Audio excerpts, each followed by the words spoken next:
स्वागत है आपका विदिशा हलचल न्यूज में। मैं कृष्णकांत सिंह। अब देखते दिन भर की खास खबर। शहर की पेयजल समस्या को लेकर नगर पालिका अध्यक्ष सहित पार्षदों की हुई महत्वपूर्ण बैठक। पानी सप्लाई को लेकर हुई चर्चा।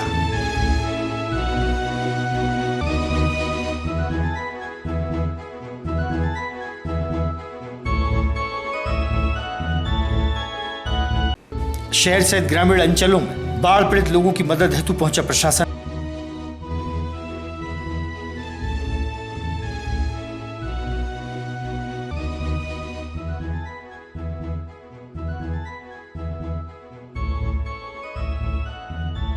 और रामलीला क्षेत्र की दुकानों में रखा सामान बाढ़ के पानी में हुआ बर्बाद। कलेक्टर, एसपी सहित विधायक व भाजपा नेता ने किया मौका मुआयना।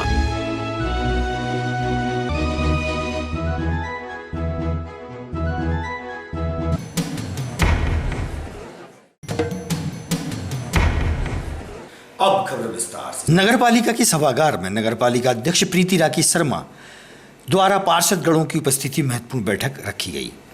विदिशा में आई बाढ़ के कारण बेतवा किनारे स्थित वाटर फिल्टर प्लांट के पानी में समा जाने से शहर की आवाम को पेयजल की समस्या से लगभग 5 दिनों से जूझना पड़ रहा है।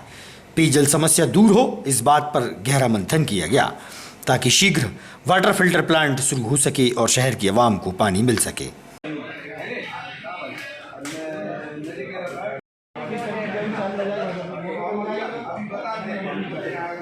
एक ऐसा पार्षद 24 घंटे खड़ा रहूंगा।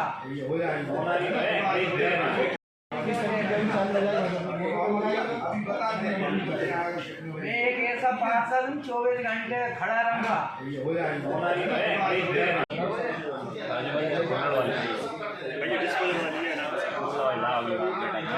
अभी हमारी सीएमओ साहब से बात हुई है। सीएमओ साहब ने पर्याप्त व्यवस्था की है। वो करीब 18 या 20 टैंकर इन्होंने हायर किए हैं। 2 टैंकर इनके पास थे, तो करीब 22 टैंकरों से पानी की सप्लाई हो रही है। और हर 39 वार्ड हैं, हर वार्ड में करीब 3-4 टैंकर माल बोझा रहा पानी। विदिशा में आई आफत की बाढ़ के कारण कई घरों का सामान बर्बाद हो गया था, जिससे काफी नुकसान लोगों को पहुंचा है। बंगला घाट सेवा समिति द्वारा बाढ़ग्रस्त लोगों को भोजन व्यवस्था की मदद की जा रही है। एसडीएम गोपाल सिंह वर्मा ने की सराहना।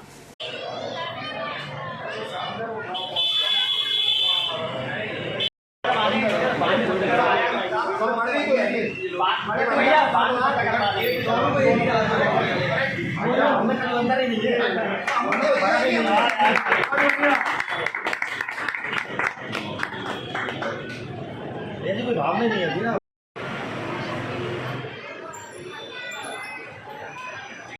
विदिशा नगर में दिनांक 21-22 अगस्त की रात्रि और दिन में अतिवृष्टि हुई और इसके साथ ही रायसेन, भोपाल, सीहोर और इसके आसपास के ज़िलों में भारी वर्षा हुई। उसके कारण बेतवा में विकराल बाढ़ की स्थिति उत्पन्न हुई। लोग बताते हैं कि बरसों के बाद इस तरह की कोई बाढ़ आई थी, तो लोग अपने घरों से बेघर हो गए। उन्हें अलग अलग शिविरों में रखा गया। बहुत सारे लोग अपने रिश्तेदारों के यहाँ पर गए। बहुत सारे लोगों को खाने का संकट भी उत्पन्न हो गया, साफ़ पानी पीने का भी उत्पन्न हो गया। अभी इस समय हम कोतवाली के पास यहाँ पर हैं। यहाँ पर हमारे प्रजापति जी और उनके मित्र मंडल, ये हिंदू जागरण समिति के साथी हैं कुछ यहाँ पर, और ये अध्यक्ष जिला के हमारे, इन लोगों ने तभी से मुझे फ़ोन करके एक भोजनशाला यहाँ पर चलाई हुई है। और ये भोजनशाला प्रतिदिन हज़ारों लोगों को खाने के पैकेट उपलब्ध कराती है निःशुल्क। इसके लिए कोई शुल्क नहीं लिया जाता। ये पूरी उनकी टीम है। यहाँ पर आप महिलाएं भी हैं जो बिना किसी प्रतिफल के यहाँ पे काम कर रही हैं और ये भोजन के पैकेट तैयार करते हैं। और जो नीडी लोग हमारे हैं उन लोगों को भोजन पहुँचाने का काम कर रहे हैं, प्रशासन की मदद कर रहे हैं। प्रतिदिन हमारे विदिशा में इस समय ग्रामीण क्षेत्र और शहरी क्षेत्र मिला करके यदि देखें तो 7000 लोगों को सुबह और 7000 लोगों को शाम को भोजन की व्यवस्था की आवश्यकता होती है। प्रशासन के साथ इस तरह का ये जो जन सहयोग विदिशा के नागरिक हमें दे रहे हैं, ये अविस्मरणीय है। और बुरे समय में इस तरह के साहसी लोग बहुत कम होते हैं, धनवान तो बहुत होते हैं, लेकिन इस तरह के साहसी लोग जो इस तरह से सेवा के काम में आगे सकें, हम बीच बाजार में बैठे हैं, बहुत सारे लोग धनी होंगे लेकिन ऐसा काम हर कोई नहीं कर रहा है। मैं इन सारे लोगों के लिए बहुत सारी शुभकामनाएं देता हूं, धन्यवाद ज्ञापित करता हूं कि समाज की सेवा का अंग बने हुए हैं और इस दुरुत्तम समय में, कष्टकारी समय है जनता के लिए, अभी भी लोग अपने घरों में नहीं पहुंचे हैं, शिविरों में पड़े हैं या रिश्तेदारों के यहाँ पड़े हैं, उनको खाने पीने की व्यवस्था मुहैया करा रहे हैं। बहुत धर्म का काम है और सारी प्रजा यहाँ पे जो भी है जनता विदिशा की, इस केंद्र के साथ अन्य 2-3 जो हमारे लोग सहयोग कर रहे हैं उन सबकी प्रशंसा कर रहे हैं। हम भी प्रशासन की ओर से इनकी प्रशंसा करते हैं, ये आगे आए हैं और जनता को सहयोग कर रहे हैं। सबसे जो दलित वर्ग के लोग हैं, वे एकदम पिछड़े वर्ग के लोग हैं, जो ऐसी जगहों पे घर बना के रहते हैं जहाँ स्लम्स एरिया हैं, उनमें पानी भर गया है, 3 दिन 4 दिन हो गया उनके घरों से पानी नहीं निकला है, उन लोगों को ये लोग खाना मुहैया करा रहे हैं। मैं तो पूरी टीम को धन्यवाद देता हूं और आपके माध्यम से ये संदेश देना चाहता हूं कि समाज के लोग इस काम में आगे आएँ, सहयोग करें और ऐसे कष्टकारी समय में जनता का जो पीड़ा हो रही है जनता को, उस पीड़ा में को हरने में थोड़ा अपना सहयोग करें। विदिशा शहर सहित ग्रामीण अंचलों में बाढ़ से हुई बर्बादी के कारण लोग हैरान परेशान हैं। मानव जीवन अस्त व्यस्त हो गया। संकट की इस घड़ी में उनकी हालचाल जानने व आवश्यक सुविधाएं देने के लिए प्रशासन और समाजसेवी पहुंच रहे हैं। बच्चों को कपड़े और खाद्यान्न सामग्री व पानी की सुविधाएं मुहैया कराने भी पहुंच रहे हैं और सुविधाएं भी दी जा रही हैं। वहीं प्रशासन सर्वे कर तत्काल राहत पहुंचा रहा है। पूर्व नगर पालिका अध्यक्ष मुकेश टंडन सहित पार्टीजन पहुंचे।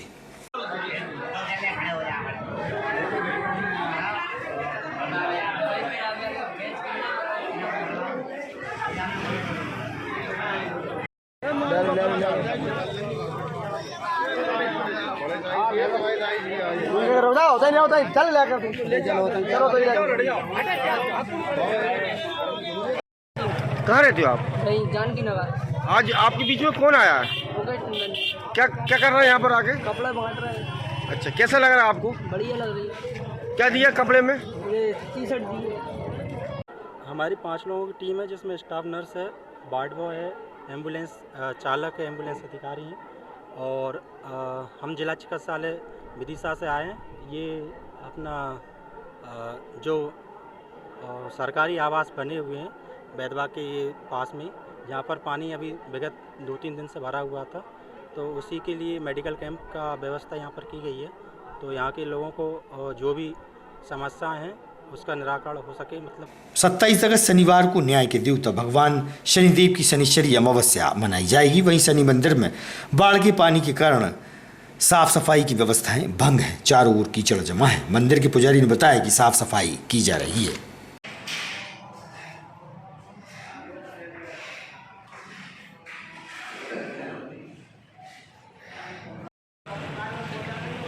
आओ।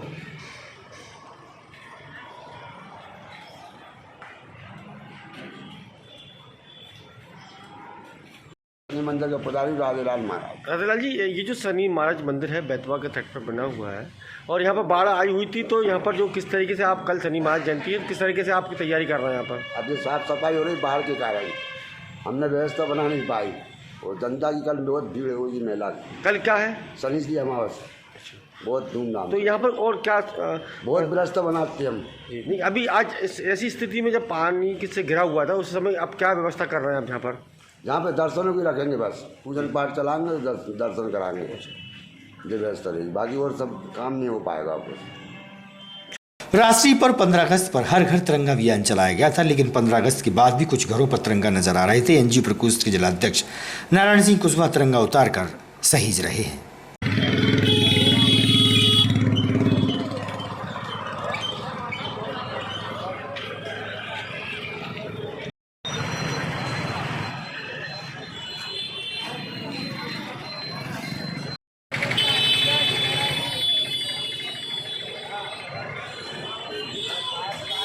नारायण सिंह कुशवाहा, भारतीय जनता पार्टी एनजीओ प्रकोष्ठ का जिला संयोजक।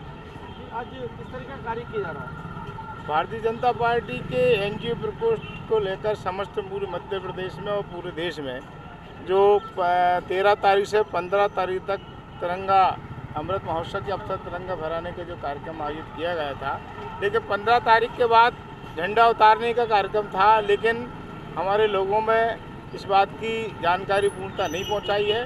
तो एनजीओ प्रकोष्ठ द्वारा झंडा पहरी के रूप में हम लोगों ने काम किया है और आज लगभग 15-20 झंडे हमने बुला करके निकाले हैं और लोगों को समझाइश दी है कि झंडे का मान बहुत ज़रूरी है। झंडा केवल फहराने के लिए नहीं, इनकी मान सम्मान भी बहुत ज़रूरी है। इसलिए हम सब कार्यकर्ताओं ने, हमारे सोशल मीडिया प्रभारी राकेश जी और अन्य कार्यकर्ताओं के साथ मिलकर के हमने ये कार्यक्रम किया है कि पूरे झंडे को ससम्मान नीचे उतार कर लोगों को समझाइश भी दी है कि झंडे को ससम्मान उतार कर रखना चाहिए 15 तारीख को। जी, बात कर रहे हैं शहर में कई ऐसे स्थान हैं जहाँ पर आज भी झंडे लगे झुक रहे हैं, गीले हो गए हैं, फट रहे हैं। मैं एक आपके चैनल के माध्यम से लोगों से कहूँगा, जहाँ तक हमारी नज़र पहुँच रही है हम तो इस काम को कर रहे हैं, लेकिन शहर के तमाम नागरिकों को और से मैं कहना चाहूँगा कि इस प्रकार के झंडे हैं जहाँ देखें, आप स्वयं जा कर के वो झंडों को उतार करके और बताएं लोगों का कि 15 तारीख के शाम तक ही झंडा फहराना था, 15 तारीख के बाद झंडा हमको निकालना था। मैं आपके चैनल के माध्यम से लोगों से आह्वान करना चाहूँगा, शहर की नहीं, यहीं जहाँ चैनल देखते हैं उन सबसे आह्वान करना चाहूँगा, जिन जिन के घरों पर झंडा लगे हैं वे झंडा तुरंत ही निकाल लें। बहन जी, ये आपने जो झंडा निकाला है वो क्या झंडे, कौन सा झंडा था ये तिरंगा झंडा था। कितने फीट के खंभे पे लगा हुआ था? ये करीब 15-16 फीट का खम्भा है वो। 20 फीट ऊपर। क्यों उतारा आपने? ये झंडे का अपमान हो रहा है, 15 तारीख तक लगना था। बेतवा नदी का बहाव अभी भी उफान पर है। बेतवा के पानी के बहाव को देखने के लिए सांझ ढले कई लोग पहुंचे और सेल्फी लेते नजर आए।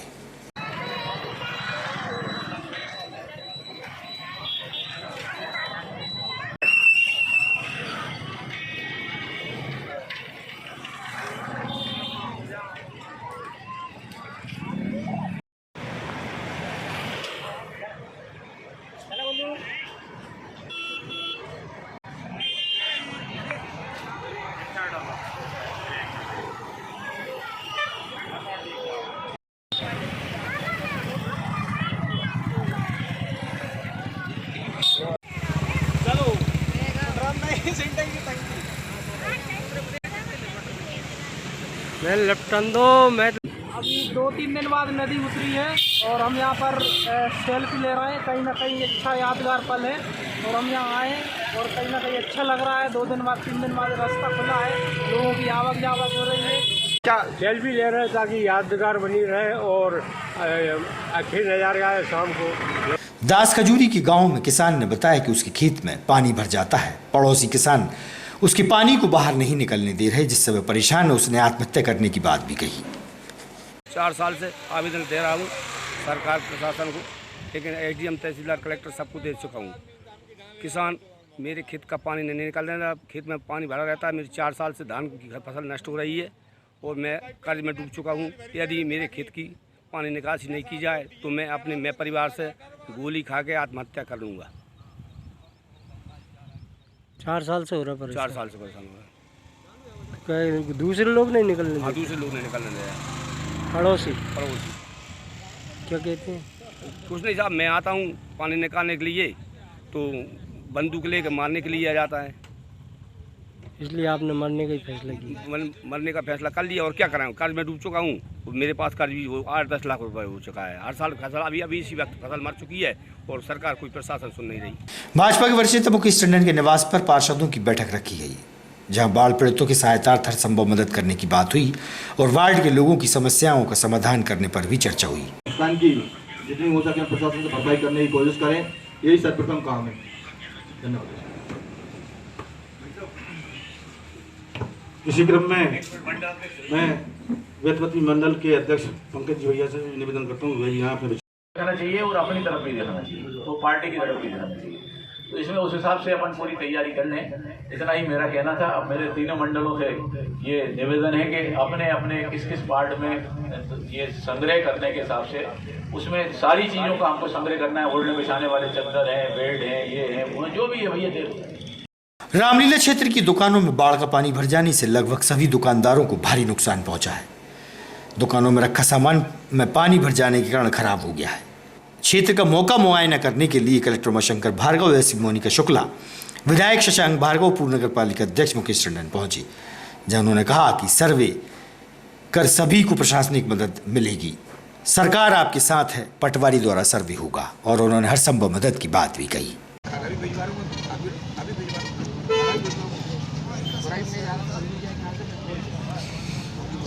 अच्छा वहीं से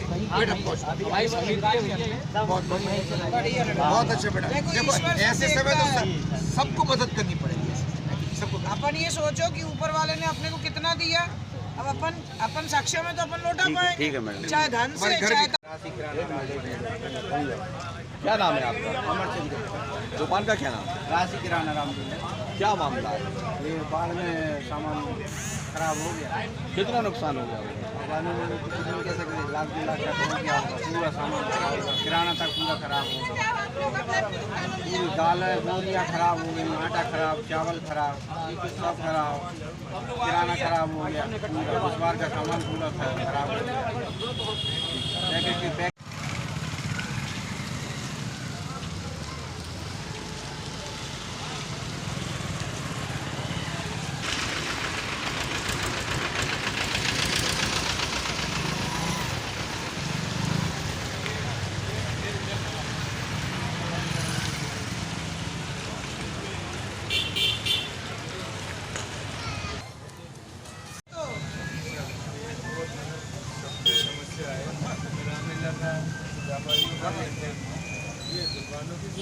रोड 3 फीट नीचे थी सर।